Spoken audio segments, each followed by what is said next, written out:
La mayoría de los milagros requieren una acción de ciega obediencia. Un paso de obediencia para abrirte los ojos, un paso de obediencia para revertir la maldición, un paso de obediencia puede abrir un nuevo capítulo en tu vida. Alguien tiene que decir amén. Juan 5:1 cuenta que, luego lo pueden buscar en sus hogares, que se celebraba una fiesta en los judíos, subió Jesús a Jerusalén y había junto al estanque de Betesda, que era un estanque rodeado de 5 pórticos, había muchos enfermos, cojos, paralíticos, y se encontraba un hombre inválido que llevaba 38 años allí. Jesús lo ve tirado en el suelo, le pregunta: ¿quieres ser sano? No se pierdan esto. ¿Quieres ser sano? Porque todo tiene que ver con lo que venimos hablando. ¿Quieres ser sano? Señor, no tengo a nadie que me meta en el estanque mientras agita el agua, dice. Siempre se mete alguien antes. Va, recoge la camilla y anda, le dice el Señor. Y al instante el hombre queda sano. Y ese día era sábado. Jesús dijo: para Dios todo es posible. Lucas 1:37, la frase parece invertida: para Dios no hay nada imposible. Cada vez que la Biblia dice lo mismo en 2 formas diferentes, la importancia es doble. La palabra imposible no pertenece al vocabulario nuestro. Y a los oídos de Dios suena insulto. Es la razón principal por la cual no estamos experimentando los milagros. Nuestra realidad a veces queda definida por suposiciones humanas, no por la revelación divina. Yo no sé si estás listo para la segunda opinión del gran médico. A lo mejor te dijeron: nunca más vas a volver a caminar, nunca más te vas a reponer de esto. 38 años este tipo sin caminar. Las escrituras no dicen cómo sucedió, si fue un defecto congénito, genético, accidente. Pero el inválido no había podido pararse sobre sus 2 pies casi en 4 décadas. Ante todos los diagnósticos dados, Jesús le prescribe algo simple: levántate, levántate, recoge tu camilla y anda. Al primer milagro le dio solo una palabra: tu hijo vive.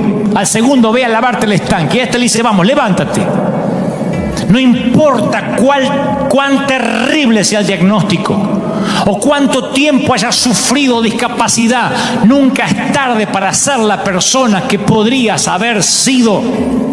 Si respiras, significa que Dios no terminó contigo. Si quieres una segunda oportunidad, busca una segunda opinión, la opinión de Dios.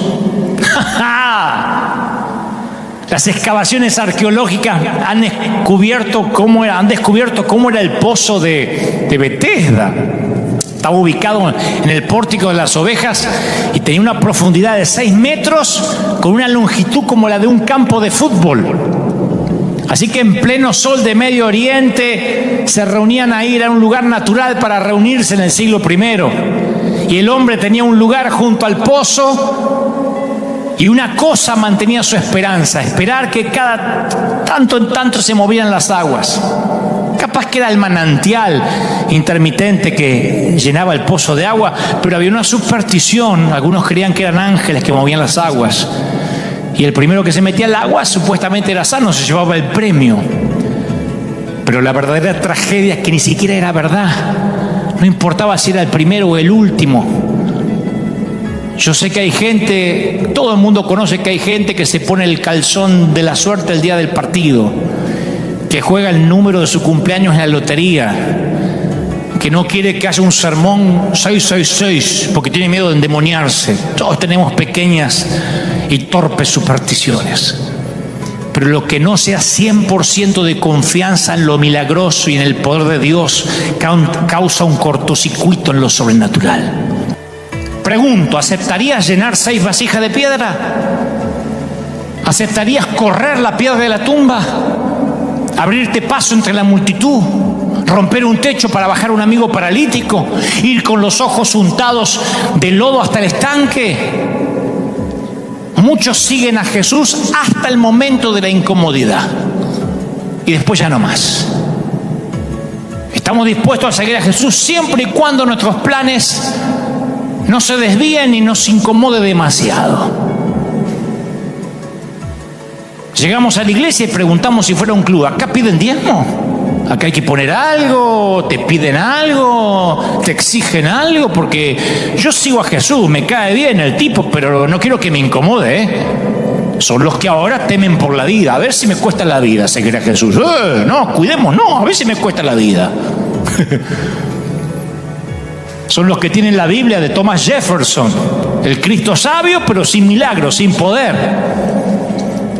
Sin embargo, lo que definió al buen samaritano fue que estuvo dispuesto a incomodarse, y así se convirtió en el milagro de la otra persona. Nosotros nos incomodamos para salir a la calle, nos arriesgamos. Cuando vamos a Los Ángeles, a pleno centro, a pleno downtown, que ahora está más caliente que nunca por este caso de discriminación o de lo que es reconocimiento público, la cosa está brava. Dan ganas de decir, ahora seamos prudentes. Que ahora no coman los que están en la calle, que no coman, porque tampoco hay que seguir a Jesús, pero no tanto riesgo. La mayoría de los milagros no se dan en la calle principal de la ciudad, sino en el sendero tortuoso, en el sendero serpenteante, a 30 kilómetros. Si hay algo que aprender del funcionario real es esto: si quieres un milagro, a veces tendrás que salirte del camino y llegar bastante lejos de donde pensabas estar. No esperes que el milagro venga a buscarte, tienes que buscarlo. Lo que impide que ocurran milagros muchas veces es nuestra propia holgazanería. Tenemos que ir más allá. Es lo que hizo la mujer que tenía hemorragias, que se coló en medio de la multitud para tocar el borde de su manto. Los que hicieron los 4 amigos que bajaron al inválido. A veces Dios quiere ver que te tomas esto en serio. ¿Qué estás dispuesto a hacer por tu milagro? ¿Qué estás dispuesto a hacer que esté a la altura de lo que le estás pidiendo? Quienes recibieron una respuesta no dejaron de rodear su Jericó hasta que los muros cayeron. ¿Recuerdas la historia de cuando Jesús sanó con barro al ciego? Requirió 2 intentos. Hasta Jesús tuvo que orar más de una vez. Porque cuando le oró la primera vez, Jesús no se conformó con una visión 2080, 2040, así que volvió a orar por el milagro 2020 y le puso la mano de nuevo sobre sus ojos. Y entonces dijo, ahora veo, ya no veo la gente como árboles, veo claro. ¿Por qué necesitas orar de nuevo? ¿Por qué estás necesitando orar otra vez? Y de nuevo, y de nuevo, y de nuevo, y de nuevo. No te quedes con medio milagro, sigue orando por el milagro completo. La única oración que Dios no responde es la que no haces. No me quiero pasar de tiempo, pero el segundo milagro del que quiero hablarte tiene que ver con la ceguera también. Pero no es como la ceguera espiritual de los fariseos, sino otro tipo de ceguera, una ceguera real, pero que es aplicable en esta temporada. Juan 9:1 dice que a su paso Jesús vio un hombre que era ciego de nacimiento. Y los discípulos, que en lugar de pensar ayudemos al ciego, Jesús sánalo, ellos querían la teología de la ceguera, ¿no? ¿Quién pecó? ¿Este o sus padres? Buscando dónde estaba la conspiración. Y Jesús le dice, ni él pecó ni sus padres, sino que esto sucede para que la obra de Dios se haga manifiesta en su vida. Entonces, dicho esto, escupe en el suelo, mezcla saliva con tierra, le unta los ojos al ciego y dice, ve a lavarte al estanque de Siloé. El estanque de Siloé significaba enviado. Y el ciego fue, se lavó y al volverse veía. Yo sé que hay personas que tienen un residuo del dolor. Piensan en la desilusión como un pinchazo y duele. Has creído, has orado, has confesado, repetiste el decreto de un pastor o una declaración de fe, dijiste me empodero y hoy estás diciendo ¿qué me pasó? Y cuando la desilusión duele, son muchos los que dejan de extender la mano hacia Dios, la retiran. Hay gente que retira la mano cuando uno le dice Dios quiere hacer milagros. Es que algunos se vacunaron contra el evangelio porque se desilusionaron. Y hoy, aunque sea torpemente, este servidor, con la ayuda del Señor, quiere intentar que vuelvas a estirar la mano hacia el Señor, que vuelvas a confiar. Yo sentí que el Señor me dijo: quiero que la gente vuelva a confiar en mí, quiero que mis hijos confíen en mí. Yo voy a tratar de transmitirte lo que creo Dios puso en mi corazón. Solo puedo hablar a tu intelecto, pero con el Espíritu Santo siempre hacemos un equipo. Yo hablo a tu intelecto, a tu mente, y Él mientras va a llegar donde yo no puedo, que es tu alma, tu corazón, lo más profundo de tu ser. Quiero intentar de que ese residuo del dolor se vaya y que creas en los milagros, que este sermón 666 sea inolvidable, no por los dígitos, no por el número, sino porque contiene milagros. Porque hay un antes y un después a partir de oír esto. En el siglo I, los fariseos estaban tan concentrados en las leyes que no podían ver los milagros que sucedían justo frente a sus ojos. Se perdieron los milagros y se perdieron de ver al Mesías porque les cegaba su legalismo, les cegaba la ley, el celo por cuidar la disque sana doctrina. Pudieron haber sido los testigos oculares de ver a Jesús. Cualquiera de nosotros, si tuviera una máquina del tiempo, diría: yo voy a los tiempos de Jesús para conocerlo. Estos tipos estaban ahí y se perdían el milagro de conocer al Mesías caminando entre ellos. Dios hecho hombre caminando entre los humanos. Y esa ceguera es uno de los riesgos más grandes para la salud espiritual. Es cuando lo sagrado se vuelve común. Nuestra iglesia sabe eso de memoria. Cuando lo sagrado se vuelve común. Dios nos ha cableado para que seamos hipersensibles a nuevos estímulos, a nuevas revelaciones. Pero con el tiempo lo habitual nubla nuestra vista a todo lo nuevo que Dios hace. Por eso yo digo que lindo es volver a leer las Escrituras con ojos nuevos, aunque tengas años de caminar con Él. Porque perdemos nuestra conciencia de lo milagroso y con ello perdemos nuestro asombro. Y cuando perdemos el asombro por el Señor, perdemos la reverencia por Él. Y cuando perdemos la reverencia, perdemos el temor por Dios. Y como dije en domingos anteriores, cuando perdemos el temor a Dios, le tenemos temor a todo, incluso a un simple virus. El tercer presidente de los Estados Unidos, Thomas Jefferson, inventó su propia versión de la Biblia. Hace poco lo estaba leyendo, no lo podía creer, pero es verídico. Él creía en Jesús a su modo. Entonces se creó o se hizo editar una Biblia especialmente para él, la Biblia Jefferson, que existe hasta el día de la fecha.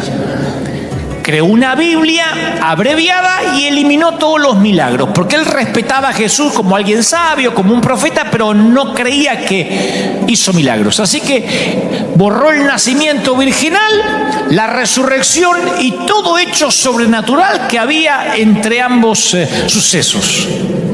¿Cuál fue el resultado? El de un evangelio castrado, un león de Judá sin garras. Y creo que nosotros cometemos a veces el mismo error al crear un Dios a nuestra imagen. Y en lugar de vivir una vida con el parámetro sobrenatural que presentan las Escrituras, seguimos una versión abreviada de la Biblia, sin poder. Cuando tú le restas los milagros, como lo hizo Thomas Jefferson, lo que queda es un Jesús sabio, un puñado de doctrinas, pero un Jesús débil. Necesitamos milagros. Necesitamos vivir un tiempo de renuevo, un tiempo de cosecha. Y por eso, insisto, en el 666 yo quiero hablar de milagros. Porque el cristianismo no se ha edificado sobre el fundamento de una filosofía, de un código de ética, de un puñado de doctrinas. La base de nuestra fe es el milagro de la tumba vacía. Me insisto y mantengo que si la resurrección y los milagros no sucedieron, el cristianismo es una de las bromas más pesadas de la historia.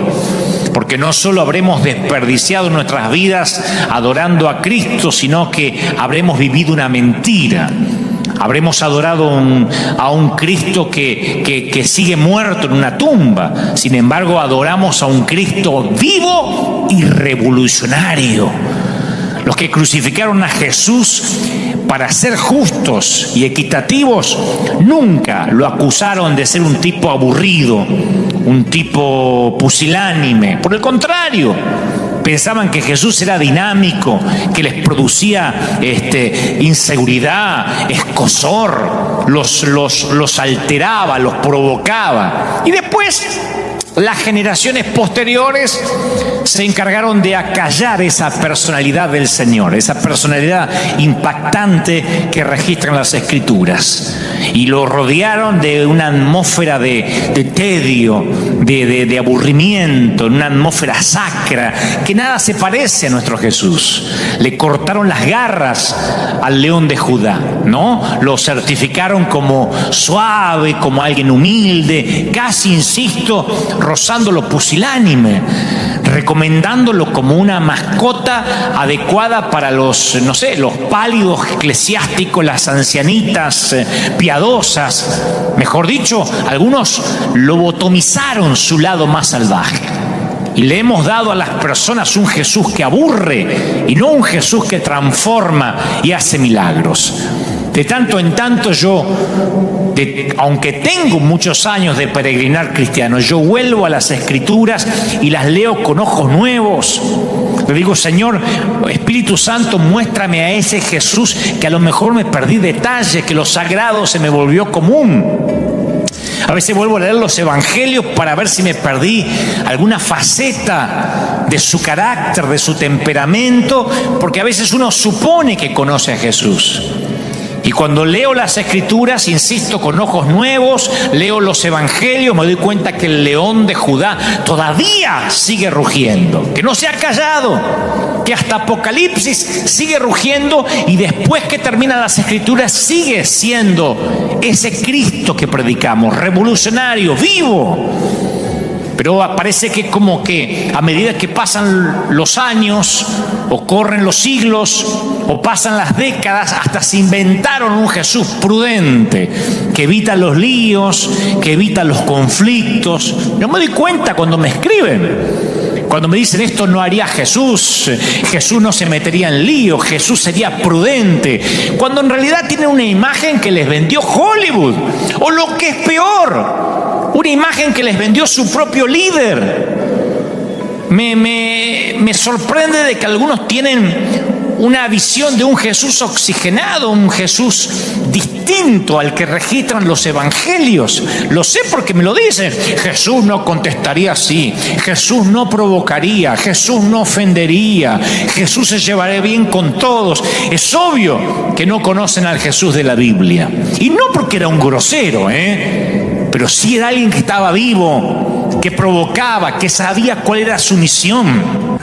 Y la clave para desaprender los miedos está en la revelación del amor de Dios.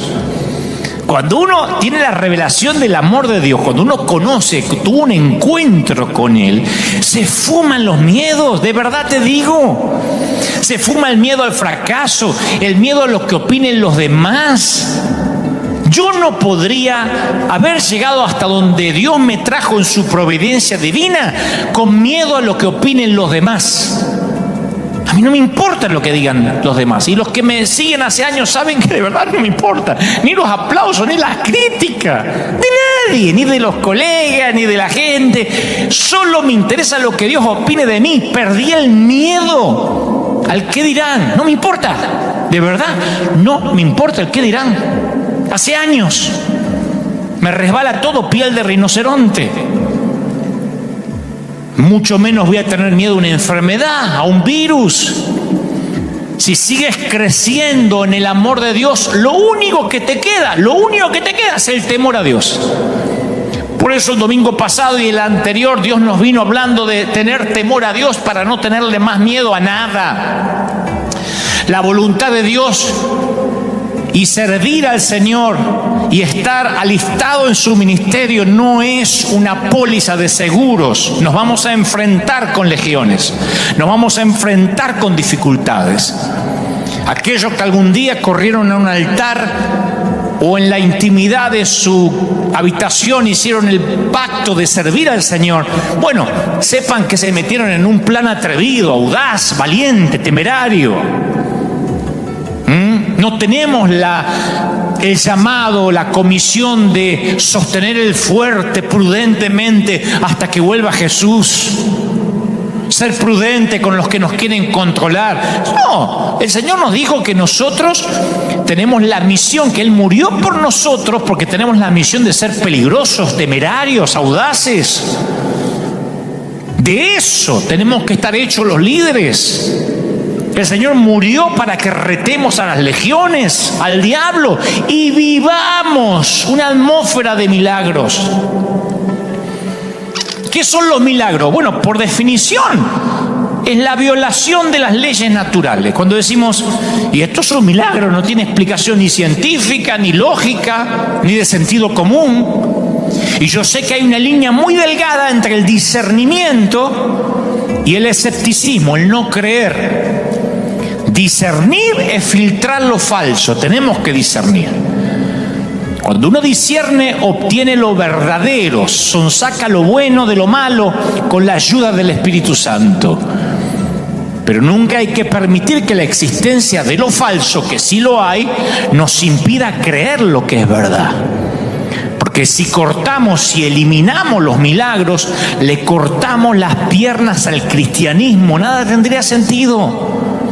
Ahora, yo soy consciente que hay mucha gente desilusionada mirándome ahora que ha perdido la fe, la esperanza de recibir un milagro, que ya no tiene esperanzas de volver a creer. Yo sé que del otro lado hay gente que se llevaron fiascos yendo a cruzadas o un líder les falló o alguien les prometió que tendrían victoria o que comprarían la casa, que tendrían un auto nuevo, que se sanarían del cáncer y de pronto tuvieron que despedir a un ser querido o caminar por un panteón preguntándose qué falló.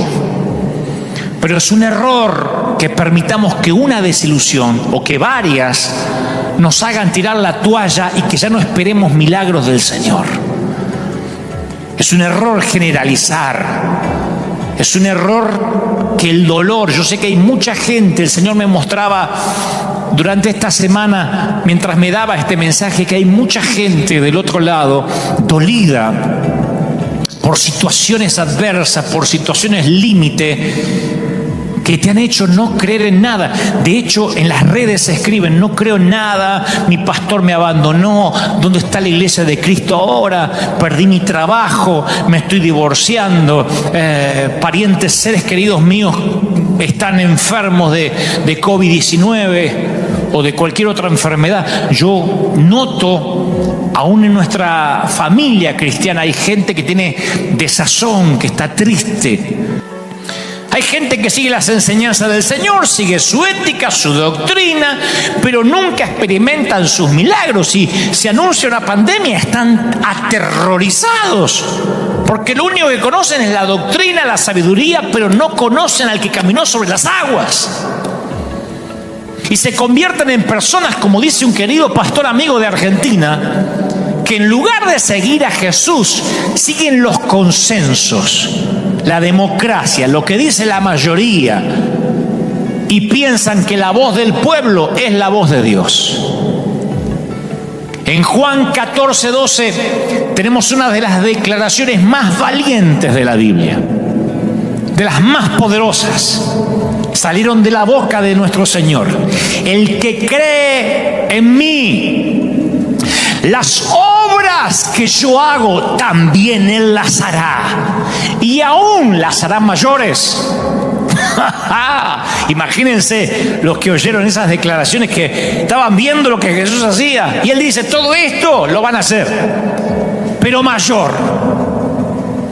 Esto significa que te vas a ocupar del pobre, que vas a lavar pies, vas a vivir milagros y vas a ofender a muchos fariseos también. No podemos editar a Jesús y quedarnos con las mejores partes y la que no nos gusta, decir, no, en eso no lo voy a imitar. Vas a ofender fariseos y además vas a caminar en medio de lo milagroso. Y no serás solo como un testigo ocular, sino como un catalizador, un provocador, alguien que provoca el milagro. Serás parte de la resistencia en lugar de ser parte de un grupo de borregos asustados. Te pido que me creas cuando te digo que eres el milagro de alguien. Somos el milagro para los que están asustados. Yo mismo soy el catalizador de un milagro. Sé que hay gente que me ha dicho, me he atrevido a salir a dar de comer a la gente, me he atrevido a creer, le perdí el miedo a la pandemia, le perdí miedo al coronavirus porque escuché tus mensajes. Ahora, no te equivoques, Dios es el único que puede hacer milagros. De modo que la gloria es toda para Él. Pero casi todos los milagros tienen un elemento, un factor humano. Hay que hacerlo natural antes de que Dios haga lo sobrenatural. Hay una parte que nos compete a nosotros. Y los que se esconden en las trincheras, esperando que el fuego pase, esperando que todo amaine, o teniendo miedo a los gobiernos que van en contra de lo que Dios ordena, o que quieren ordenar cómo debemos adorar a Dios. Yo te aseguro que esa gente se pierde en los milagros. Yo voy a hablarte rápido de 3 milagros del Señor. Cuando hacía este mensaje, cuando el Señor me lo daba, me venían tantos a la mente, y si no me alcanza el servicio de hoy o el mensaje de hoy, los continuaré el próximo domingo. Pero hoy voy a hablar de 3 rápido, 3 milagros del Señor, y los 3 tienen que ver con esta temporada que estamos viviendo, con este momento singular que nosotros estamos atravesando. El primer milagro está en Juan 4:46. San Juan 4:46. Vino pues Jesús otra vez a Caná de Galilea, donde había convertido el agua en vino. Y había ahí un oficial del rey cuyo hijo estaba enfermo en Capernaum. Y cuando oyó que Jesús había llegado de Judea a Galilea, se fue hacia él y le rogaba que descendiese y sanase a su hijo, porque el hijo estaba a punto de morir. Entonces Jesús le dijo: si no veis señales y prodigios, de ningún modo vas a creer. El oficial del rey le dijo: Señor, desciende antes de que mi hijo muera. Y Jesús le dijo: vete, tu hijo ya vive. Y el hombre creyó la palabra y se puso en camino. Cuando ya él descendía, sus siervos salieron a recibirle y le dieron noticias diciendo: tu hijo vive. Entonces este oficial del rey preguntó: ¿a qué hora había comenzado a mejorar? Y le dijeron: ayer, a la hora 7ª, le bajó la fiebre. Y el padre comprendió que aquella era la hora en que Jesús le había dicho: tu hijo ya vive. Creyó él y toda su familia. Las oraciones no tienen fecha de vencimiento, pero hay algo seguro: no solo no tienen fecha de vencimiento, sino que Dios oye las oraciones. Parece algo infantil, pero tengo que decirlo: Dios oye las oraciones. Hace algunos años yo estaba orando en la intimidad de casa. Necesitábamos finanzas, para variar. Necesitábamos comenzar con un programa de televisión, con un proyecto. Y no sabía a quién llamar. Así que cuando uno no sabe quién llamar, a veces es bueno, porque uno se pone a hablar con quien tiene que hablar. Me reuní en una mesa de junta con mi padre. Fui a hablar con mi superior. Le dije: Señor, si tú quieres que haga esto, necesitas enviar los recursos. Y en ese mismo instante, Dios le habla a una persona que no me conocía, un tal Rob Owen. Él en ese momento estaba orando en un lugar llamado Burundi. ¿Tú sabes dónde queda Burundi? Nadie sabe dónde queda Burundi. Burundi se encuentra situado en el África Central, limitando con la República Democrática del Congo. con Ruanda al norte y con Tanzania al este y al sur. ¿Se acuerda el demonio de Tanzania de los dibujitos? Bueno, por ahí está Burundi. Y mientras que yo oro, Rob Owen está orando con un nativo de allá llamado Abba. Y mientras que está orando, el Espíritu Santo toma a Abba y le dice: Dante Gebel, Dante Gebel, Dante Gebel. Y Rob Owen empieza a buscarme. Tú no puedes fabricar un encuentro así. Países distintos, idiomas diferentes. Rob Owen no habla español. Yo hablo Spanglish. Pero el Dios que existe fuera de nuestras 4 dimensiones espacio-temporales no conoce limitaciones especiales, limitaciones cronológicas, no conoce los límites del espacio. Armar la cita divina en otro hemisferio es como armar una cita divina con tu vecino de al lado para Dios. Así que Rob Owen escucha Dante Gebel y no sabe quién soy. Y como él trabajaba en ese entonces para el gobierno, investiga. Mueve hasta el FBI para saber quién es Dante Gebel y da conmigo. Bueno, no da conmigo directamente, sino con un amigo y le dice: mira, ¿tú conoces a Dante Gebel? El Señor me dijo que tengo que contactarlo y ayudarlo en lo que necesite. Y nos contactamos, nos ayudó. Siembra un dinero importantísimo para que comencemos un proyecto televisivo, porque Dios se lo ordenó estando allá en África, en Burundi. Y le dice: ayuda a Dante Gebel, es mi hijo. Tú no lo conoces, pero lo vas a ayudar. Algún día Dios va a correr la cortina del espacio y el tiempo y va a conectar los puntos que van entre nuestras oraciones y las respuestas, y nos vamos a asustar. Y va a conectar líneas de puntos que van a cruzar abismos socioeconómicos como el que había entre Jesús y el funcionario real. Tengo decenas de testimonios así. De llegar a Bogotá, Colombia, por ejemplo, y a alguien esperándome en la barra de un bar por horas. No me puedo ir de acá. Tú no me conoces, pero no me puedo ir de acá. Dios me dijo que tengo que contactarme contigo y tengo que pagarte tus programas de radio, que en ese entonces se emitían en gran parte del mundo. ¿Quién te dijo? El Señor, orando. Yo creo en ese Dios. Cuando este oficial les preguntó a su hijo, a la gente que estaba cuidando a su hijo, ¿cuándo su hijo empezó a sentirse mejor? Le dijeron: ayer según la hora que dice las Escrituras, a la 1 de la tarde. Ayer se le quitó la fiebre. Y entonces el padre se dio cuenta que era cuando Jesús le dijo: tu hijo vive. Entre Capernaum y Caná hay 30 kilómetros, solo se podía caminar.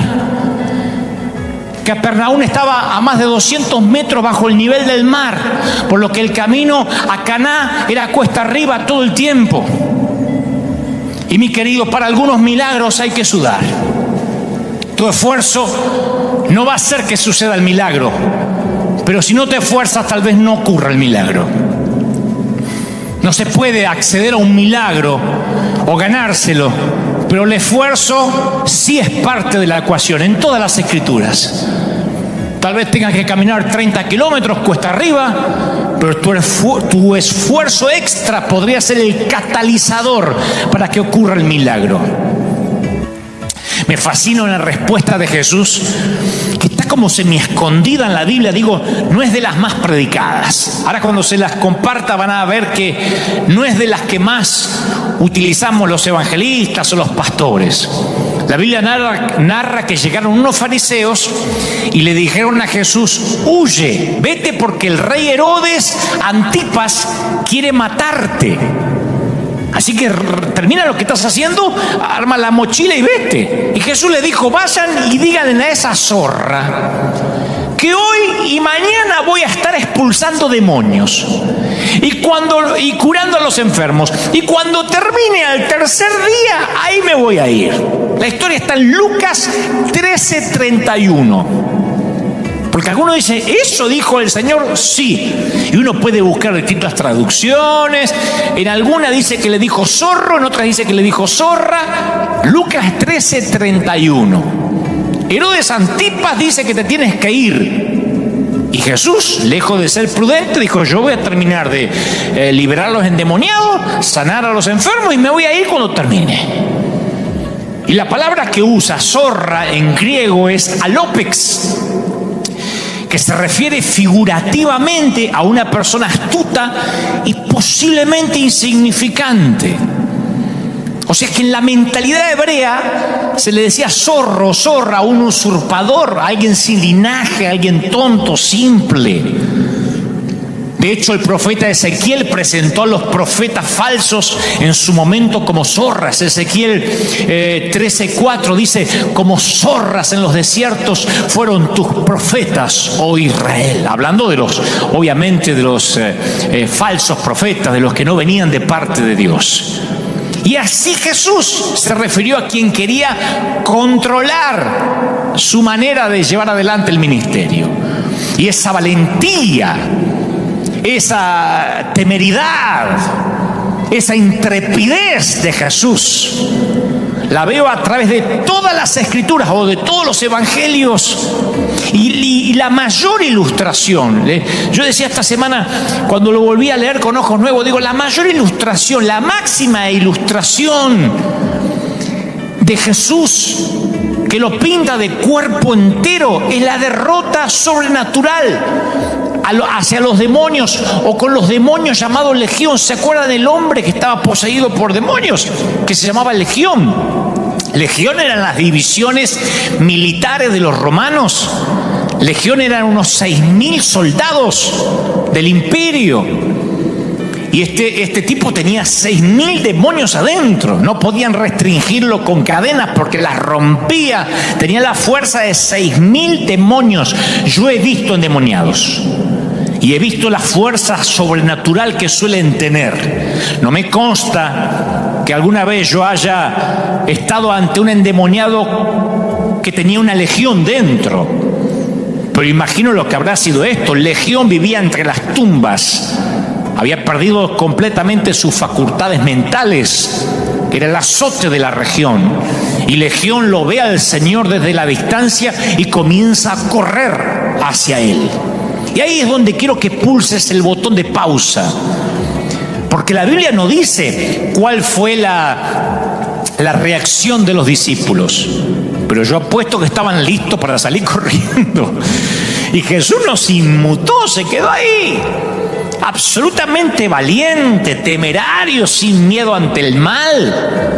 Y es exactamente allí donde se encuentran los milagros, del otro lado del miedo. Los milagros siempre ocurren del otro lado del miedo, no de esta vereda del miedo, del otro lado. Por eso el Señor domingo tras domingo nos viene hablando acerca del temor. Y voy a las Escrituras y veo que en una lucha de 6.000 demonios contra uno, eso no impidió que Jesús retara a Satanás. Y en términos pugilísticos fue un nocaut técnico. El endemoniado, ¡plin!, cayó de rodillas ante la primera campana. Ahí, derrotado. Ese es Jesús. Jesús derrotó a esa legión de demonios enviándolo a un hato de cerdos que se ahogaron en el mar de Galilea.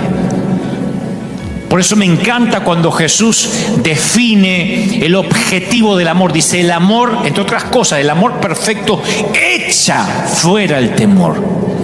Porque el amor lo que te hace es pararte firme en tu fe. El amor hacia Dios hace que te pares firme ante una legión de demonios, ante una legión de virus, ante una legión de pandemias. No importa cuáles son tus circunstancias, si temes a Dios, lo diré otra vez, no tienes nada más que temer, ni a nada ni a nadie. Y eso incluye al mismo diablo o a sus 6.000 demonios. Hay miles de fobias clasificadas, hay miles de miedos, pero solo nacemos con dos que se presumen que pueden ser congénitos. El miedo a caerse, que es la sensación que todo bebé tiene, de irse al vacío y el miedo a los ruidos fuertes. Todos los demás son miedos aprendidos. Eso significa que si son miedos que hemos aprendido o mal aprendido, los podemos desaprender. Yo no sé si sentiste alguna vez que perdiste tu oportunidad, que tu ventana de oportunidad se te terminó. Yo sé que hay gente acá que no puede ver el milagro porque no tiene un cableado para verlo. Quizás ya no llevas más la cuenta de la cantidad de especialistas que viste o de los tratamientos a los que te sometiste, como la mujer que sufría de hemorragias que llegó a Jesús. O quizás tu último matrimonio terminó en divorcio, fue un escándalo. Dijiste, ¿cómo me metí con esa loca, con aquel desgraciado? Y ahora sientes que no puedes amar a alguien de nuevo, que ni hablar de confiar en otra persona, como la mujer samaritana que estaba junto al pozo, 5 maridos había tenido y ahora estaba viviendo una aventura. O tal vez tienes un estigma que te apartó de los amigos, de la familia. Oh, me parece que tiene COVID-19. Estábamos repartiendo comida hace unas semanas atrás en los barrios y sale una vecina a gritar, ¡acá no le dejen! ¡Acá no le dejen! ¡Está contaminado! No tiene que comer el hombre. No, váyanse, tiene COVID, tiene corona. Porque al lado había uno que estaba contaminado, ni siquiera había que dejarle comida en la puerta. Obviamente hicimos caso omiso, le dejamos comida. Quizás te pasa así como los leprosos que gritaban ¡inmundo! Para que nadie se les acerque. Y el Señor va y los toca. O te sientes sexualmente tan desastroso que ni siquiera sabes bien cómo es la sexualidad sana, ni cómo se siente, como la mujer atrapada en adulterio. No son teorías, no son hipótesis, son las personas a las que Jesús sanó. Y yo no conozco tus circunstancias personales y específicas, pero sí sé que Dios puede crear un nuevo circuito sináptico o reparar uno existente. Es el Dios de las segundas oportunidades, de las terceras oportunidades, de las cuartas, de las milésimas. Nunca es demasiado tarde. Cuando Jesús se involucra, nunca digas nunca. Alguien tiene que decir amén. Maestro, para que este hombre haya nacido ciego, ¿quién pecó? ¿Él o sus padres? Suponían que se trataba de una maldición generacional, de un tema de pecado, andá a saber, o la falta de fe. Y él dice, no, esto sucede para que la obra de Dios se haga evidente en su vida. Cuando la vida no sale según lo planeado, buscamos a quién culpar. Es una tendencia que tiene su origen en el jardín del Edén, cuando Eva acuñó la frase, el diablo me hizo hacerlo, y Adán, la mujer que me diste. En el juego de las culpas nadie gana. No podemos vivir culpando a los chinos, a los murciélagos. Es que los chinos, es que esto lo sabía la Organización Mundial de la Salud. Bueno, ya está. No podemos vivir culpando y no hacernos cargo de lo que nos compete a nosotros. Porque en este juego de echar las culpas es un juego que solo deja el amargo sabor de la lástima. Las circunstancias que a menudo le pedimos a Dios que cambie son justamente las circunstancias que Él muchas veces usa para cambiarnos. Esta pandemia nos está dando nuevas estrategias. A algunos les sacó a flote la cobardía y a otros les sacó a flote su valentía. Por eso es falso suponer que la voluntad de Dios es una póliza de seguros. Es un plan peligroso, es un plan temerario. Fíjense en Hebreos 11. Dice la palabra, me faltaría hablar de Gedeón, de Barak, de Sansón, de Jefté, de David, de Samuel, que conquistaron reino, hicieron justicia, cerraron bocas de leones, escaparon de filo de espada, sacaron fuerzas de la flaqueza, se mostraron valientes en guerra. Hubo mujeres que por la resurrección recobraron a sus muertos. Y uno diría, wow, yo quiero pertenecer a ese ejército, pero ojalá terminar ahí. Porque dice, otros en cambio fueron muertos a golpes. Para alcanzar una mejor resurrección no aceptaron que los pusieran en libertad. No aceptaron. Otros sufrieron la prueba de burlas, de azotes, de cadenas, de cárceles. fueron apedreados, aserrados por la mitad, asesinados al filo de espada, fugitivos de aquí para allá, cubiertos de pieles de oveja, de cabra, pasando necesidades, afligidos, maltratados. El mundo no merecía gente así. Yo pregunto, ¿solo la primera mitad de estas personas estaba dentro de la voluntad de Dios? ¿Los que conquistaron reinos y cerraron boca de leones estaban en la voluntad de Dios? ¿O estaban todos dentro de la voluntad de Dios, incluyendo los que fueron aserrados en dos? Porque la voluntad de Dios podría matarte, pero si la gloria es para Dios, entonces el objetivo se cumplió. Tenemos que ser la gente de las respuestas, no los que se unen al pánico. Tenemos que ser gente esencial en la crisis. Tenemos que ser, si hay un rebrote de la pandemia, aquellos cuyos gobernantes digan, pregúntenle a ellos qué tenemos que hacer. Sí, no soy un idealista tonto, ni creo que es una utopía. Yo creo que eso tiene que pasar, como los reyes que consultaban a los profetas. Como la desesperación que tenían los reyes cuando iban a Samuel o a cualquier profeta que estaba cerca. ¿Qué tengo que hacer? Dios nos conoce a todos. Y conoce cuántos cabellos hay en tu cabeza y en la mía antes y después de ducharte. Y no hay nadie que esté a más de una oración de distancia. Dios puede darte acceso a quien sea, incluyendo al faraón. Esto va para pastores amigos, incluyendo al faraón. Dios te va a dar acceso. Hasta puede que llamen algún día a tu puerta, como el funcionario real fue a buscar al rabino. Así que aquí va mi consejo: no te preocupes por conocer a la persona correcta, reúnete con Dios. Iglesia, tenemos que reunirnos con Dios, pero no orando con miedo. Hay que reunirnos con Él en una reunión de junta, en una reunión ejecutiva, en una reunión de board. Y Dios se encargará de que conozcamos a las personas adecuadas en el momento justo. Pero para eso tienes que obedecer ciegamente. Ese es el punto donde la mayoría nos quedamos sin hacer nada. Queremos que Dios nos revele el segundo paso antes de dar el primero. Pero la fe consiste en que demos el primer paso antes de que Dios revele el segundo. Si puedes dar ese paso de fe, es posible que haya una cita divina para ti a la vuelta de la esquina. Señor, rogó el funcionario, baja que mi hijo se muere. Baja rápido. Y el Señor le dijo, vuelve a casa que tu hijo vive. El hombre creyó lo que Jesús le dijo y se fue. Casi todos los milagros que obró Jesús eran encuentros personales, face to face, cara a cara. Pero este milagro desafió las 4 dimensiones de espacio y tiempo. Fue un milagro a larga distancia en tiempo real. Envió la sanidad mediante las ondas de sonido. En el instante sanaron al hijo del funcionario real que estaba a 30 kilómetros de distancia y no podía oírlo. Una de las razones por las que nos cuesta creer que Dios hace milagros es simplemente porque pensamos que Dios está sujeto a las leyes de la naturaleza que Él mismo creó. Nosotros como humanos solo podemos estar en un lugar a la vez. Así que nos cuesta imaginar la omnipresencia. Y todo para nosotros es finito. Así que nos cuesta imaginar la eternidad.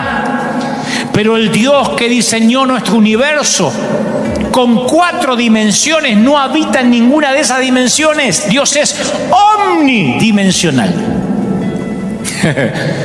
Cuando oramos, esas ondas de sonido salen de nuestro mundo cuatridimensional.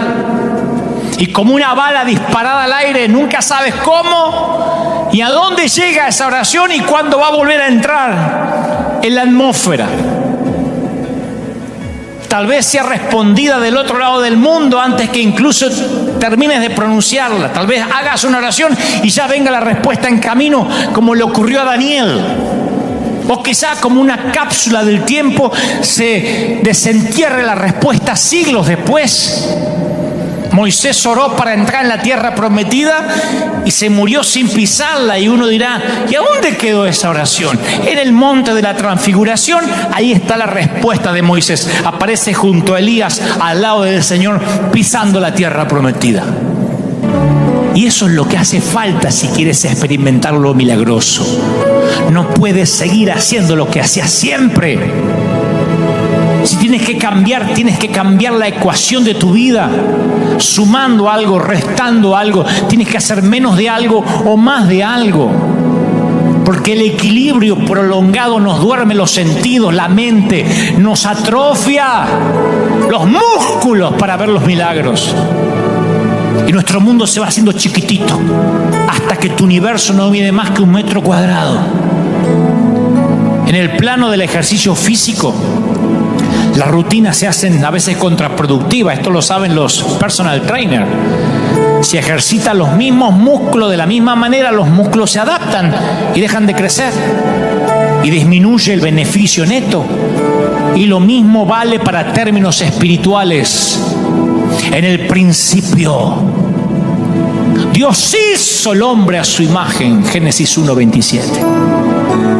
Pero desde entonces el hombre ha intentado hacer a Dios a la imagen de él. La mayoría de nuestras deficiencias espirituales parten de ese error, pensar en Dios en términos humanos. Y nuestra vida se limita a comprender lo que entiende nuestra corteza cerebral. Terminamos en la jaula de lo racional. Y mientras más intentamos razonar, más pequeña se vuelve nuestra jaula. Por eso nos asusta después la pandemia. Las personas más sabias en el mundo no son las que tienen más conocimiento. Las personas más sabias son las que saben que hay muchas cosas que no saben. Esa humildad intelectual es la que nos impulsa a creer en los milagros. Esa humildad espiritual no abunda. Cada uno es sabio en su propia opinión. El orgullo se siente ofendido cuando reta tu racionalidad. En cambio, la humildad lo recibe con agrado porque el anhelo de conocer más de Dios es más grande que la necesidad de estar en lo cierto. Yo no me avergüenzo de haber cambiado mis mensajes con los años. No puedo ser tan necio de mantener lo que pensaba hace una década. He aprendido más, he madurado más, he descubierto más. Una mujer de 90 años no puede tener bebés. Es anatómica, biológica y ginecológicamente imposible que una mujer menopáusica y estéril tenga un hijo. Pero la Biblia dice, contra toda esperanza. Abraham creyó y esperó y llegó a ser padre de naciones. La fe no es lógica, tampoco es ilógica. La fe es teológica. No ignora la realidad, le añade a Dios a la situación. Y me encanta que en este último milagro Jesús lo sana en un sábado. Toma tu lecho en un sábado. Los judíos no pueden agarrar nada, no pueden hacer nada los sábados. Jesús había podido haber sanado el inválido el lunes. Te espero acá el lunes tempranito para no tener problema, para ser prudente con el gobierno, con la ley, cualquier día de la semana. Pero él sabía que iba a sacudir a los del sistema religioso. Si sigues los pasos de Jesús, vas a ofender muchos fariseos mientras camines. Es como un permiso para romper las reglas humanas que no honran a Dios. Hay un mundo de diferencia entre seguir a Jesús y seguir las reglas. Si sigues a Jesús, no violarás la ley de Dios, pero sí vas a violar leyes humanas. Y al hacerlo ofenderás muchos fariseos. Dios te pedirá que hagas algo sin precedentes, algo no ortodoxo, algo no convencional. Y si tienes el valor de hacer algo que no hiciste en 38 años, es probable que vivas y experimentes milagros que no has visto nunca en tu vida. Mi querido, el primer milagro, el funcionario real desafió todos los protocolos y llegó al Mesías. En el segundo, un ciego tuvo que abrirse camino hacia el estanque. En el tercero, un lisiado tuvo que aprender a caminar y valerse por sí mismo. No volvemos a saber de esta gente en las Escrituras, pero estoy seguro que vivieron conforme al milagro que recibieron. En el plano real, los roles se invierten. La autoridad del Rey de Reyes le gana a cualquier autoridad de cualquier rey de la tierra. Nunca lo olvides. el Rey de Reyes le gana a cualquier autoridad de cualquier rey. Y los que están diciendo, sí, pero hay que obedecer a los gobernantes, prediqué de eso el domingo pasado. Siempre y cuando no prohíban lo que Dios ordena o no ordenen lo que Dios prohíba. Especialmente ahora. Esa es nuestra carta ganadora. Este es un milagro que hace alarde de su dominio del tiempo y el espacio. Porque este milagro entre el oficial del rey y Jesús fue una cita divina entre dos candidatos improbables. Fue la sincronización de lo sobrenatural. Y cuando te cruzas con la persona correcta en el lugar indicado y en el momento oportuno y no encuentras explicación para lo que sucedió, es probable que Dios haya armado la conexión. Yo tengo un mensaje titulado Conexiones Divinas. Cosas que ocurren que no tienes idea cómo ocurren. Por eso el lugar donde tú te arrodillas a orar es el domicilio más importante del mundo durante esas horas de intercesión. Porque tu sitio de encuentro con Dios es más importante que el salón oval de la Casa Blanca, más importante que cualquier senado, que cualquier grupo de diputados. Porque tenemos al poder supremo que está en aquel que pone y saca los reyes de la tierra. Y especialmente aquellos hombrecitos pequeños que dependen de las urnas. Ya no hablamos de reyes. Nuestra autoridad es mucho mayor, tanto en alcance como en potencia, superior, de mayor alcance, más fuerte. No lo olvides, iglesia. Iglesia, si le hablas al Rey del universo por la noche, no tienes problema alguno para que le hables a tu presidente a la mañana siguiente.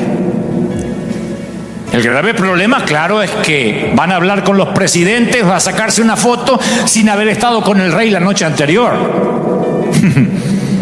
Y eso se nota porque van amedrentados, apichonados algunos. De otro modo estarían llenos de la valentía del Señor, diciendo, estas son las condiciones, vamos a pelear, por lo menos pelear, importunar al juez. ¿Quién es el funcionario real de tu vida? Porque no tienes que dejar que ningún poder humano te intimide. Si ese poder va en contra de lo que Dios ordena, tú respondes, yo respondo a un poder muy superior. Lo opuesto a creer no es la incredulidad, es la falsa creencia. La mayor discapacidad de este tipo era mental. Seguimos intentando con lo que no funciona. Mi querido, si quieres que Dios haga algo nuevo, no puedes seguir haciendo lo viejo. Si quieres experimentar lo milagroso, tienes que desaprender lo viejo. En algún momento dejamos de creer y empezamos a suponer.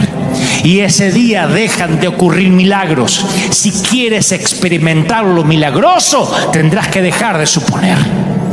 El que cree que sabe algo, todavía no sabe como debería saber, dice 1 Corintios. La mitad de la fe es aprender lo que no sabemos.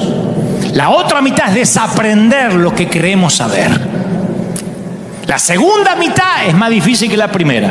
Por eso Jesús dijo tantas veces, oíste que fue dicho, mas yo digo. Estaba desinstalando los supuestos del Antiguo Testamento, trayendo nueva revelación.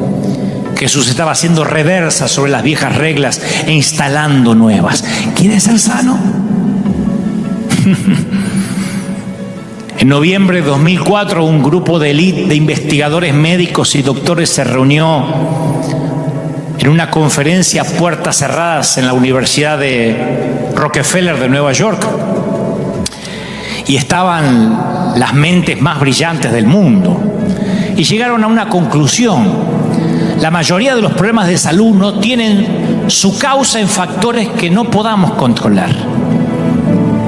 Llegaron a la conclusión que los estudios médicos identifican 4 problemas que causan el 80% de los problemas de salud. Comer mucho, beber mucho, mucho estrés y poco ejercicio. Con algunos cambios menores podríamos resolver casi todos los problemas de salud, pero no queremos. La cirugía de bypass coronario, la angioplastia, es una solución temporaria, lo dicen los médicos. Si no hay cambio en los hábitos alimenticios, si no empieza a hacer ejercicio la persona, los beneficios duran poco. Y uno de los doctores dice, si miran a los pacientes que tienen bypass coronario, 2 años después el 90% no cambió su estilo de vida. Cada uno de ellos quiere vivir, no quiere morir, pero no tanto como para cambiar. 9 de cada 10 personas prefieren morir antes que cambiar, aunque hayan tenido una operación a corazón abierto. Y Jesús lo sabía mucho antes que este estudio lo determinara. Preguntó, ¿quieres ser sano? No podemos ayudar a quien no quiere ayuda por mucho que la necesite. Una de las verdades dolorosas que aprendí es que algunas personas quieren ayuda y otros no. Hay varios que se resisten al cambio, incluso al cambio para mejorar. Hay gente que prefiere vivir de la ayuda social por años antes de que conseguir un empleo. En estos días alguien me dijo, a mí me conviene cobrar más el fondo que te da Trump, el desempleo, que trabajar. Así que ojalá que dure la pandemia. Por eso ciertos gobiernos se aprovechan, se enquistan en el poder, porque a muchos les encanta que el Estado los mantenga. Que les den la asignación por esto, el otro, la ayuda. A algunos les conviene más tener hijos que trabajar en algunos países. Es fácil acostumbrarnos a la camilla. El mundo del inválido consistía en 3 metros cuadrados, el lecho. Pero si quieres estar bien, no puedes seguir sentándote en tu mantita segura. No puedes seguir haciendo lo mismo, yendo a los mismos lugares, reuniéndote con la misma gente. Vas a tener que librarte de la mantita, enrollarla y tirarla a la basura. ¿Quieres ser sano? Para el inválido, ser sano significaba tener que conseguir trabajo, responsabilidad ante la sociedad, pagar impuestos. Y como sucede con todas las bendiciones de Dios, viene con la carga de la responsabilidad que tenemos que administrar. Yo no sé si alguna vez se te fue toda la sangre a una de las extremidades después de tenerla levantado el pie o se te acalambró. Imagina el inválido que se ponía en pie después de 38 años de no haber podido pararse. La sangre vuelve a circular. Lo que más tiempo requirió fue recuperar el uso de los músculos. Los músculos se habían atrofiado. Y si estuviste en cama durante mucho tiempo y te enyesaron alguna vez, entenderás lo que te digo. Sus piernas no eran más que piel y huesos, no tenía músculos, no tenía memoria muscular. Nosotros damos por sentado el hecho de que caminamos, pero es una hazaña neuromúsculo-esquelética caminar.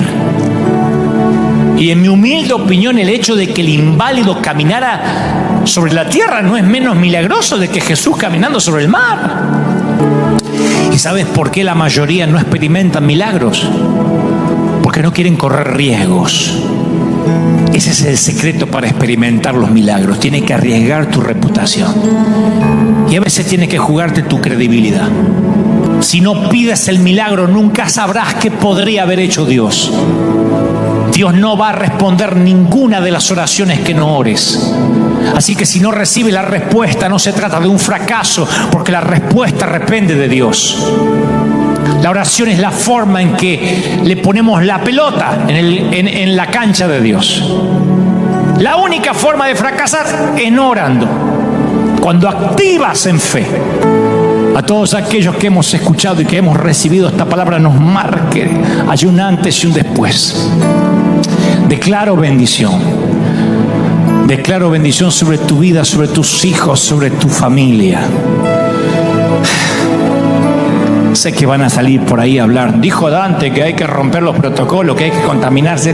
No escuches a los miedosos. El que me escuchó más de 1 hora y pico sabe lo que dije, de parte del corazón del Señor. Creo en un Dios de milagros. Creo en un Dios valiente, o en un Cristo temerario, audaz. Ese es el evangelio que fui alistado y enrolado. Ese es el llamado y esa es la zarza que ardió en mi corazón hace más de 30 años. ¿Es eso o nada? No serviré a Dios por la mitad. No perteneceré a un evangelio castrado. Renunciaré antes de que eso ocurra. Yo voy a seguir con las botas puestas. Yo creo en un Dios que hace milagros. Yo soy de la vieja escuela, de los que estábamos dispuestos a dar la vida. Soy de la escuela que el servicio, que el ministerio vale más que nuestra propia vida. O por lo menos eso dice el escritor a los Hebreos. Que Dios te bendiga, que haga resplandecer su rostro sobre ti, que Dios te llene de bendición, que te dé fuerzas y que haga que cada día sea un milagro a partir de ahora. Dios te bendiga. Te dejo con la última placa, nuestra canción de despedida y la manera que puedes contactarnos con nosotros para que este río no se detenga. Si no hay cambios, nos vemos aquí, señores. Así estamos, nación, así estamos, país, así estamos, continente, así estamos, planeta. Nos vemos aquí dentro de 7 días, por supuesto, en esto que es nuestro servicio en vivo. Chao, gracias por estar ahí. Dios te bendiga. Hasta la próxima. Gracias por acompañarnos en este tiempo. Que la paz y las bendiciones de Dios llenen tu vida y te fortalezcan en cada paso de tu camino. Te invitamos a suscribirte al canal, dar un me gusta y compartirlo con quienes también podrían beneficiarse de esta reflexión. Hasta la próxima, y que Dios te guarde siempre. Perder la libertad, pienso que es una de las cosas más espantosas que nos puede ocurrir. Yo decía en el servicio anterior que la libertad, salvando las distancias, es muy similar a la salud. Cuando uno la va perdiendo o la está perdiendo, recién la empieza a valorar. Uno no dice, doy gracias a Dios porque hoy estoy sano, porque mis pulmones funcionan bien, porque mis riñones están bien. Uno no da gracias por eso. Pero cuando de pronto tienes que hacerte diálisis o tienes que pasar por temporadas en camas de hospital, en camas de hierro, con sueros intravenosos, con respiración asistida, empiezas a valorar la salud. Uno no la da por sentada. La salud la damos por sentado, a menos que tengas una salud frágil. La mayoría damos por sentado la salud, el tener voz, el poder hablar. Le digo siempre al Señor que no quisiera algún día, aunque sea muy viejito, tener Alzheimer, porque mi mamá lo tuvo. Me veo como un hombre formulando preguntas de la nada o recordando solo algunos episodios fragmentados y me da pavor. Entonces, una de las cosas que yo no doy por sentado es la mente. Yo trabajo con la mente, como decía recién Zapata, somos la reserva intelectual de Latinoamérica, y para un sistema cognitivo intelectual uno debe tener la mente en perfectas condiciones. Perderla me aterra. Perder la libertad me aterra más aún, porque la libertad también la damos por sentado. Pero un día, de manera justa o injusta, te dicen en qué horario vas a comer, qué vas a comer, cuándo te vas a levantar, cuándo te vas a acostar. Deciden por tu vida qué vas a vestir, cuál es la última ropa que te vas a poner. Y ahí uno se da cuenta que esas cosas nimias, esas cosas triviales como ¿dónde vamos a comer hoy? ¿Nos tomamos algo por allá? ¿Salimos al cine? Son lujos que no vas a volver a tener si te privan de la libertad. Mandela tuvo que aprender a convivir con esa soledad, con el infortunio de estar entre rejas por 27 años. Pero la pregunta es, ¿podría haber una estrategia mayor del creador detrás de una temporada tras las rejas?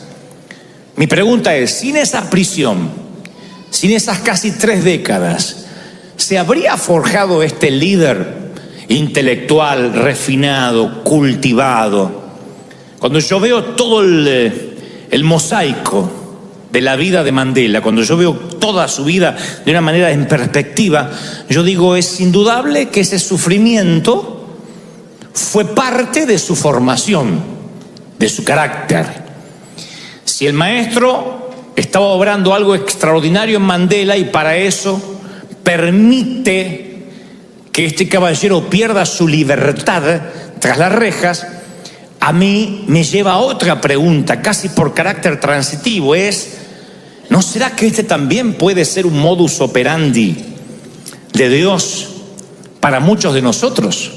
No estoy deseando que pases una temporada en la cárcel, pero digo, ¿no será que hay momentos en la oscuridad que debemos atravesar valles de sombra y de lágrimas que los pastores, los ministros solemos subestimar o minimizar diciendo, no diga eso, no lo confiese. ¿No será que parte de la formación de Dios en el carácter de cada uno de nosotros tenga que ver con situaciones que no son del todo gratas, no son del todo felices? Digo porque si Mandela, después de esa temporada, sale de la cárcel y termina convirtiéndose en un presidente, en el primer mandatario de su país, es obvio que hubo un plan. Él mismo lo reconocerá. Dirá, si no fuera por la cárcel yo no me hubiese preparado, no habría estudiado, no había aprendido el arte de la negociación, el arte de capacitarme. Hubo una reingeniería mental en todo lo que él hizo a partir de estar confinado o privado de la libertad. Y yo tengo que mirar, me obligo a mirar mi vida y la tuya bajo el mismo lente, que a lo mejor estamos pasando temporadas, no necesariamente de cárcel, pero de oscuridad, momentos en que no son felices, no son para relatar en un testimonio, y quizás no tenga que ver con la mano necesaria satánica, porque eso es lo simplista que hacemos todos. El diablo está contigo, Dios te dejó, el diablo se ensañó. Y a veces, cuando uno ve historias como esta, no puede dejar de pensar que hay planes, hay estrategias que son más altas que las que nosotros creemos. Si pudiéramos tener una máquina que pueda ir al pasado y le preguntamos a Nelson Mandela, cuando recién lleva 10, 15 años en la cárcel, si cree que esto puede devenir en un propósito divino, te va a decir quizás no. Capaz que sí, pero quizás te diga no, yo no veo el propósito de Dios, solo quiero mi libertad.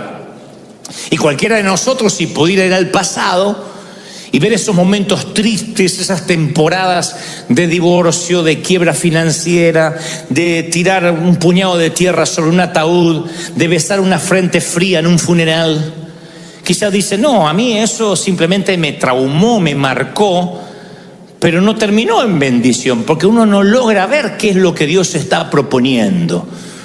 Y es que las semillas germinadas, por lo general, nunca entienden desde su punto de vista limitado el proceso al cual están siendo sometidas. Una semilla no sabe si fue plantada o fue enterrada. La semilla no puede entender en la planta o en el fruto en el cual se va a convertir. Entonces yo preguntaba hoy y reformulo, ¿y si todo lo que nos tocó pasar, y si todo lo que te tocó pasar, en lugar de ser la parte oscura, el peor capítulo de tu existencia, fuera parte de un propósito para cultivar ese hombre o esa mujer que eres hoy? Nosotros decimos, no, Dios me hizo nueva criatura, yo llegué al Señor y en las aguas del bautismo quedó el pasado, quedó el ex marido, flotó la suegra, quedó todo ahí.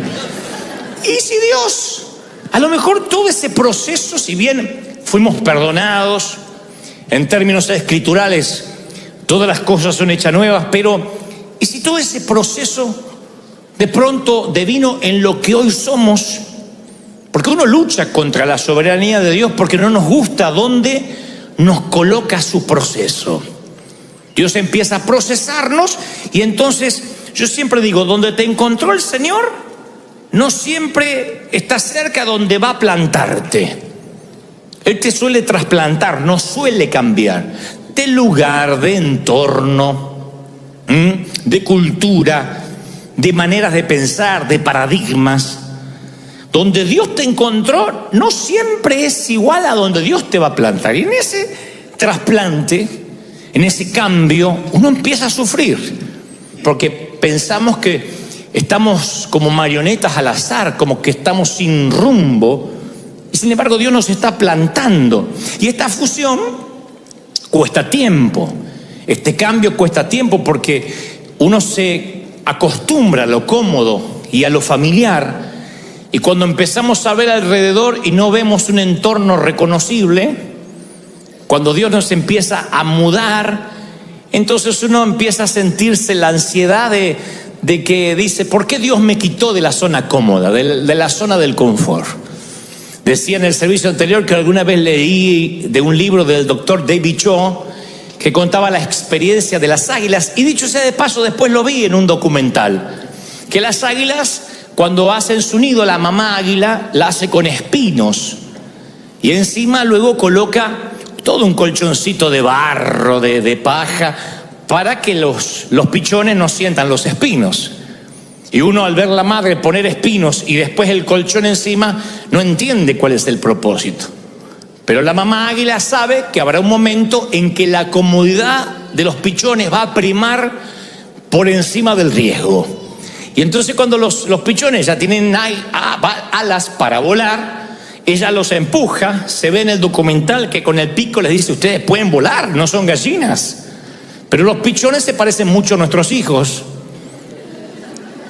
A los mamuts que dicen: ay, yo me quiero casar pero tengo 42 recién y no sé si me van a mimar como mi mami que me hace la sopa. Entonces, reciban esta palabra del corazón: espino debajo del colchón, espino en los calzones. En algún momento sale liquidado. Entonces, bueno, pone espinos la mamá. Y ustedes van a ver que los empuja, prueba 2 días de empujarlos. Y algunos no se quieren mover, algunos sí saltan al riesgo. Cuando la madre ve que la mayoría está acostumbrado al entorno, porque es maravilloso acostumbrarse al entorno, que te alimenten. Hay iglesias que son raquíticas allí, donde la mamá viene o el papá viene, el apóstol viene y le pone el gusanito en la boca. Entonces lo único que hace en la iglesia todos los domingos es... y le pone el gusanito: dígale a que está a su lado, repita esto, dígale al apóstol, cuando voltea hacia atrás. Dice, por eso yo dije en el servicio anterior y vuelvo a repetir: si piensan que yo le voy a dar el gusanito, tu abuela, estás perdido conmigo. Vas a crecer, vas a madurar y vas a depender de Dios y vas a saber que Él es tu ayudador, tu cuidador y el que te hace crecer. Yo no le pongo gusanitos en la boca a nadie, porque tienes que aprender a comer solo. Bueno, la madre águila sabe esto y sabe que la zona del confort produce atrofia. Y lo que no se usa se atrofia. Si no vas al gimnasio, te atrofia los músculos. ¿Sabías eso? Si tomas mucha cerveza, se te atrofia la panza. Si no lees, te atrofia el cerebro. Yo conozco muchos universitarios necios, porque la última vez que leyeron un libro o estudiaron fueron cuando se graduaron y dejaron de ser autodidacta. Y por más que dicen tengo un título y ostentan un título universitario, son gente que empiezan a ser sabios en su propia opinión, no se recicla, no tienen una reingeniería, no se reinventan. Entonces van perdiendo hasta el léxico, la manera de hablar, porque no son autodidactas, porque lo que no usas, como el cerebro, también se atrofia. Si dejas de orar, se te atrofian las rodillas. Si reemplazas Netflix por la Biblia, se te atrofia la Biblia y se te atrofia la lectura espiritual, se te va atrofiando. Entonces, cuando alguien se atrofia, empieza a ser absolutamente dependiente de que otro lo ayude. Y eso puede ser peligroso. Dios necesita hacerte crecer. Cuando ves que algo se atrofia, necesitas que eso crezca. Los pichones de águila ven que se están pinchando y dicen: entre una muerte segura y una muerte probable, vamos a elegir la probable. Y se tiran más allá de los riscos y van a ver en los documentales que pum, pum, pum, se pegan contra los sitios más altos hasta que finalmente se dan cuenta que son águilas y pueden volar. Pero hay un par que mueren en los nidos. Así que tal vez te estabas esperanzado que el mamú se vaya. Hay algunos que mueren en los nidos, ahí desparramados en tu cama, diciendo: no, estoy esperando la voluntad de Dios, y no se va a mover. Pero la mayoría sale cuando siente que está entre espinos. Yo pienso en esta metáfora y digo sí, porque Dios nos traslada a veces a campos irreconocibles, donde así es que nosotros vamos a empezar a conocer lo que es el crecimiento, lo que es desarrollarse. Yo he conocido personas, creo que en mi edad he conocido a personas de las más interesantes que ha habido en el mundo. Me he sentado con gente que ni en mis sueños más descabellados pensé que Dios me iba a dar la providencia divina de estar. Entonces, mirando la historia de lejos, puedes decir: bueno, Dios te privilegió, Dios tenía un plan. Sí, claro que lo tenía. Pero la gente suele mirar nuestra tierra prometida y no valorar o no estimar el desierto. Y si me vas a buscar a mí cuando yo era un muchachito, mi papá me llevaba a los aeropuertos a ver cómo despegaban los aviones. Esa era la salida del sábado. Vamos a ver cómo, mira, uno grande, ¡ay, uno chiquito! Y de tanto en tanto decía, papá, ¿y yo podré volar en uno de esos? ¡Está loco! Porque eran así alentadores los papás de antes. ¡Está loco! ¿Sabe lo que sale? Viajar ahí. Aparte, ¿a dónde vas a ir? Porque nosotros pensábamos que no había más mundo aparte de Argentina. Sabíamos de México, algo por el Chapulín, pero hasta por ahí nomás. Pero no sabíamos que había otro mundo. Y me acuerdo de esos tiempos donde yo estaba convencido de que mi vida iba a quedar así. Y si también usas la misma máquina del tiempo para ir a ver a Mandela cuando joven, o en la cárcel, para irme a verme a mí cuando niño, te hubiese dicho, no, estoy con zapatos despegados, heredando los pantalones de mis hermanos. ¿Cómo voy a pensar que Dios puede tener un plan? Yo hubiese estado convencido que yo no estaba plantado, que yo estaba enterrado. Y ni en mis más descabellados sueños yo hubiese imaginado vivir lo que Dios me ha permitido vivir.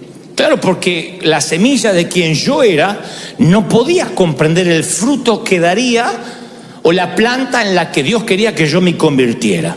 Entonces no me desperté una mañana y fui la persona que tú ves hoy.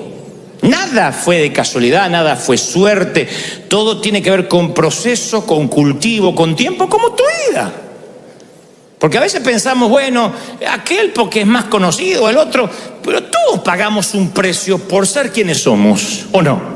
Todos aquí tienen una historia triste para contar, ¿o no? ¿Quién dice, no, mi vida fue de cuento, a mí mi vida la produjo Disney? ¿Quién? Todos tienen una historia triste que contar. Todos dicen, wow, yo tengo una temporada en el hospital, yo tuve temporadas en el panteón, yo pasé por divorcios, por crisis. Lo que pasa es que las iglesias nos volvemos demasiado higiénicos, hacemos de la Biblia una Biblia aséptica, la higienizamos demasiado para decir, no, hay que vivir en victoria, está todo bien, y nos ponemos caretas. Pero todos vivimos crisis, momentos difíciles. Lo que pasa es que en el proceso de la cuna a la tumba perdemos la autenticidad. Pero si pudiéramos realmente ser auténticos, todos pagamos un precio para estar donde estamos. Y pagaste un precio para tener hijos, pagaste un precio para no tenerlos, pagaste un precio por estar solo, pagaste un precio por estar casado. Y ese precio, ese costo, lo asumes como algo natural, pero tiene que ver con una línea, una línea de tiempo, tiene que ver con una línea de relato. O sea, tu vida no son una serie de cuentos cortos que no tienen conexión. Es una línea, es un relato. Dios sabe dónde ibas a pasar, dónde te ibas a criar, por una soberana razón, porque quería que crecieras. Lo que pasa es que Él no nos muestra los planos, y eso es lo que nos pone mal. Es posible que ahora mismo estés pasando una temporada difícil y te cuesta conectar los puntos. Dice, ¿y esto en qué me va a servir? Cuando teníamos nosotros que compartir la misma fruta, una mandarina para 4 hermanos, y me decías, ¿con esto vas a aprender algo? Yo decía, ¿qué voy a aprender con esto? Nada. Es como el que está en una sala luchando contra el cáncer, no puede entender que algo va a aprender. Pero después, cuando somos enredaderas fuertes y miramos hacia atrás, nos damos cuenta que lo que parecían ser accidentes, infortunios, es lo que nos forjó al ser el hombre que hoy somos, la mujer que somos. Es como que Dios sentaba bases y después volcó el concreto para empezar la construcción. Pero uno no se daba cuenta. Uno maldice donde nace, el entorno, pero es porque el maestro no nos permite ver los planos. Él dice, tú confías que yo trabajo. Nunca pensé yo que Dios iba a trabajar conmigo, que estaba trabajando conmigo. De verdad. Cuando yo voy a cualquier país le digo, ustedes no se comparen conmigo. Nunca van a ser como yo, porque ustedes son más aventajados que yo. Van a la universidad. Pregunto siempre, ¿quiénes aquí tienen estudios terciarios? Y la mayoría. Digo, yo no terminé la escuela secundaria. Entonces no me digas que te vas a comparar conmigo porque yo tuve más desventajas. ¿Quién de aquí tiene síndrome de Asperger? Y la mayoría no. Bueno, entonces no te compares conmigo. Porque cuando uno está luchando con síndromes, con problemas, con traumas, tiene que abrirse paso y pagar un precio mayor. Lo que pasa es que yo no sabía que yo era una semilla y Dios estaba trabajando. Yo pensé que Dios me había abandonado.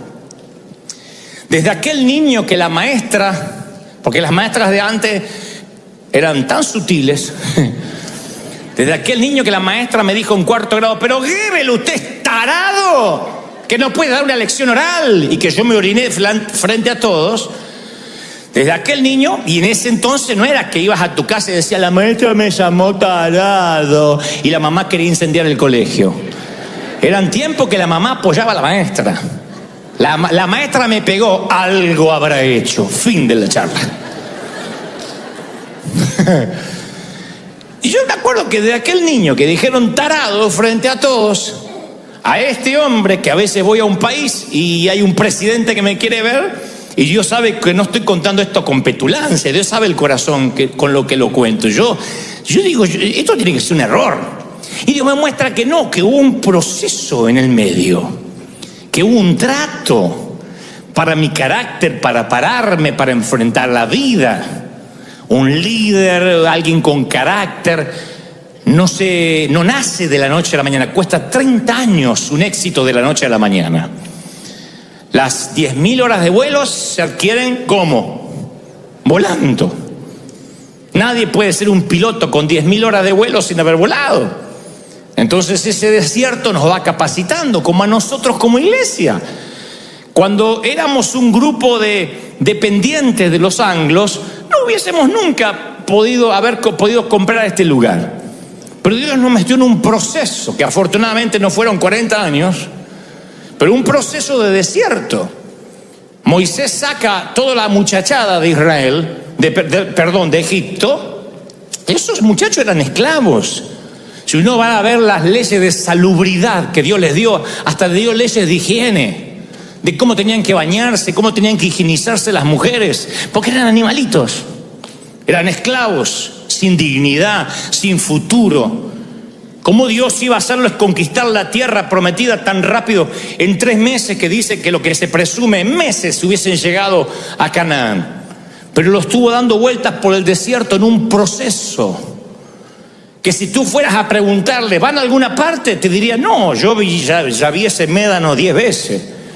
Para mí que Moisés no está en su juicio cabal. Pero cómo Dios transforma esclavos en soldados sin pasarlos por el crisol. Los transforma de la misma manera que transforma Mandela, 27 años en la prisión en la isla Robben, para que sea ese hombre que después el mundo conoció. Lo que pasa es que cuando uno está en el proceso no sabe que está haciendo historia. Yo siempre digo que la vida es un trayecto de 3 días. El día de la cruz, el día que uno está en la tumba, muerto, y el día de la resurrección. El día 1 uno lo reconoce, el día 3 también. El día 2 uno nunca sabe que lo está viviendo. Cuando estás muerto y te cierran la piedra, uno no se da cuenta que es parte de un relato. Uno dice, ya está, me morí, se terminó. Me divorcié, me separé, me dejaron. Vino la suegra a vivir conmigo. Uno dice, es mi muerte para siempre. Uno no sabe que está en un relato. Pero Dios dice, confía que yo estoy trabajando. Y hay momentos que Dios ve que nos empezamos a atrofiar. Los creyentes nos atrofiamos. Los ministros nos atrofiamos.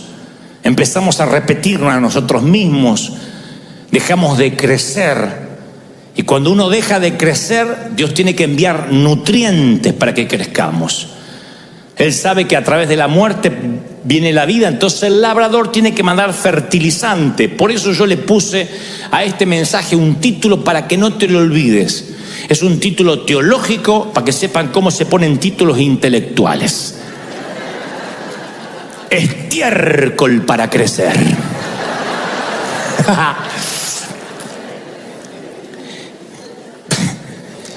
Porque el labrador, cuando dice no está creciendo, le pone estiércol para que pueda crecer.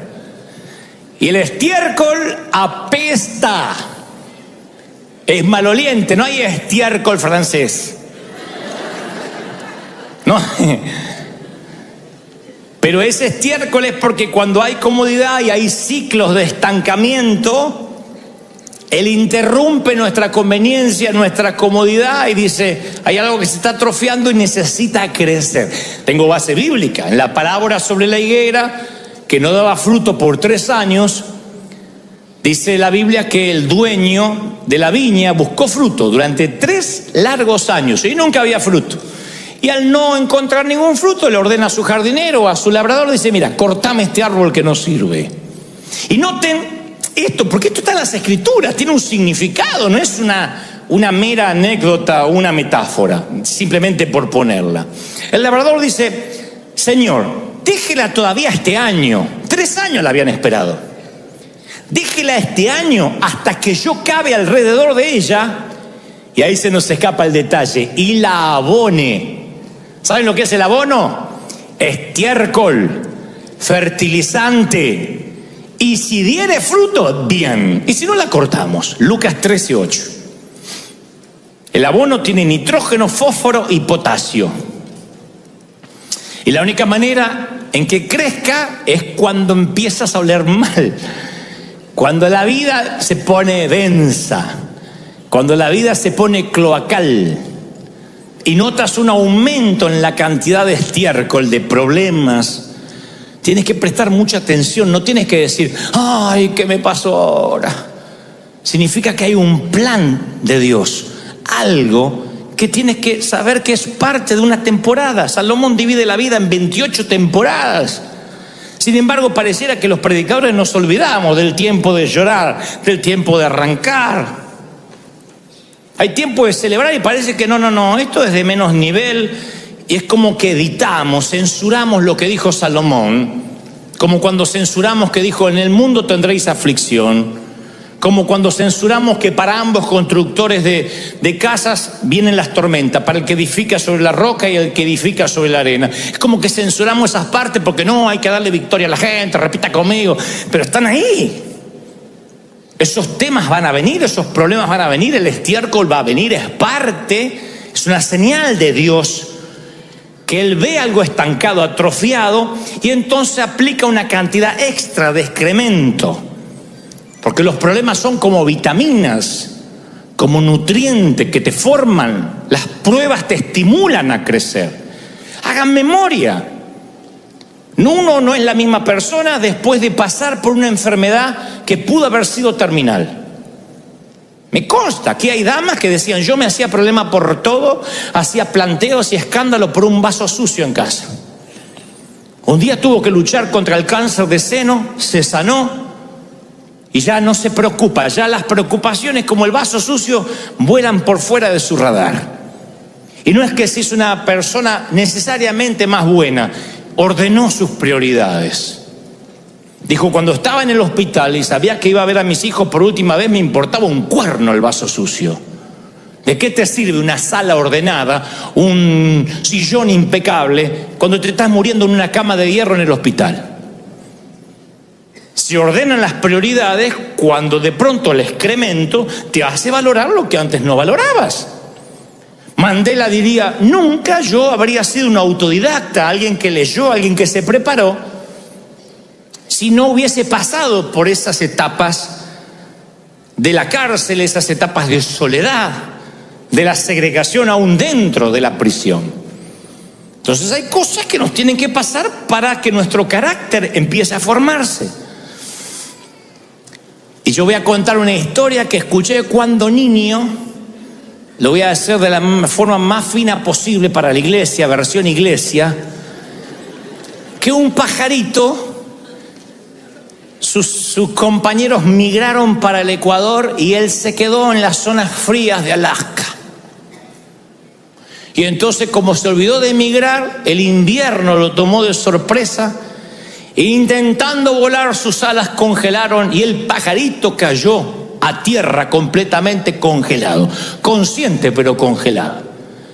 Cuando estaba tirado en el piso, ahí dijo, ¿qué otra cosa peor me pudiera pasar? Y una vaca que estaba pastando y rumiando. Pasó y hizo plop. Defecó encima del pajarito. Y ahora el pajarito dijo: sí, estoy fregado. Lo congelado me lo aguantaba, pero esto es perder la dignidad. Y en medio del olor, de pronto se da cuenta que el excremento no es tan malo, porque el excremento, por su tibieza,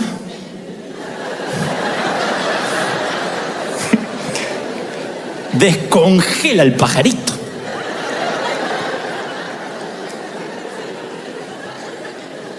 El hielo se derrite, prueben. No, prueben de que la historia es verdad.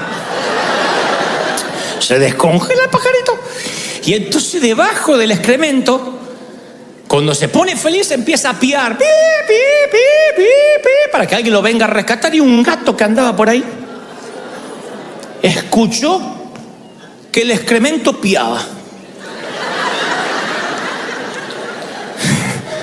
Se acerca y con las patitas empieza a quitar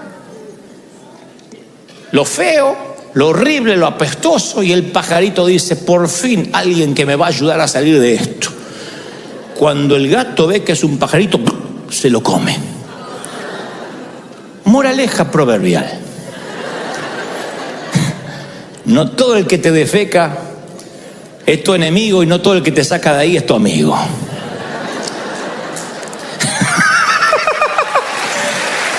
¿Eh?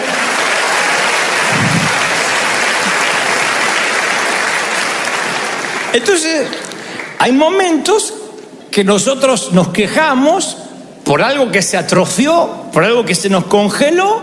¿Qué hace Dios? Abono. ¡Pluf! Pasa la vaca de la vida y cae sobre ti.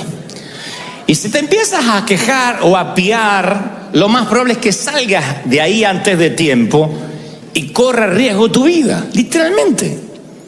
Porque uno tiene que pasar por el proceso del abono, del fertilizante. Es una señal de que hay áreas que deben ser tratadas.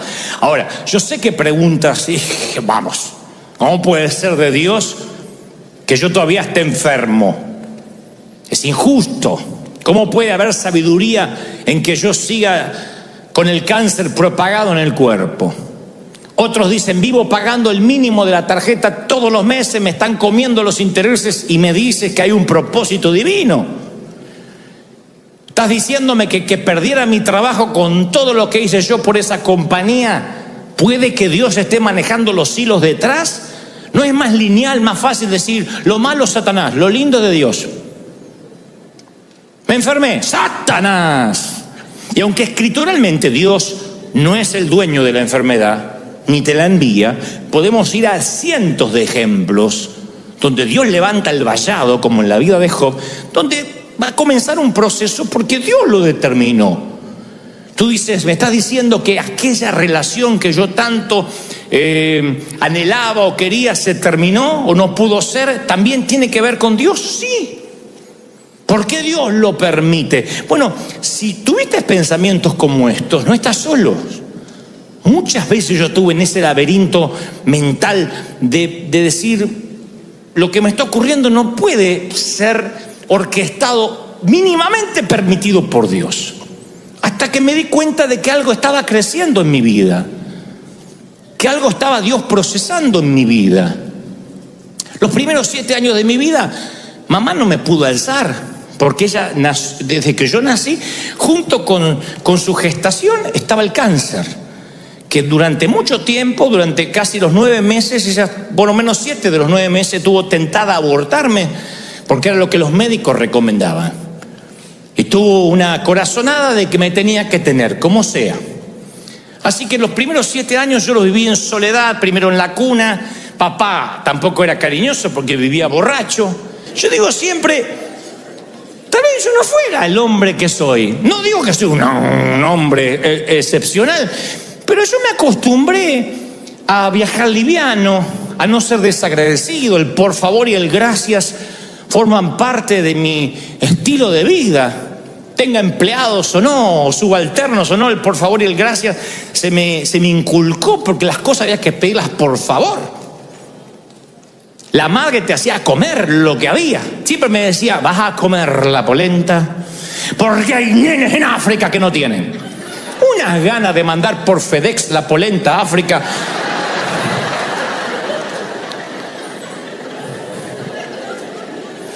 ¿Sus madres eran así?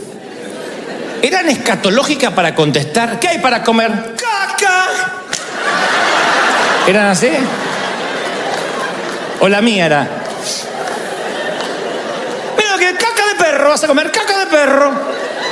No, pregunté, pero esto no es un restaurante que voy a comer, vas a comer lo que yo haga. Se terminó. Ahora hay madres que le preparan los ravioles con la salsa que a él le gusta. Hay 3 ollas, una para el papá, una para el nene y otra la nena que no come el gluten free.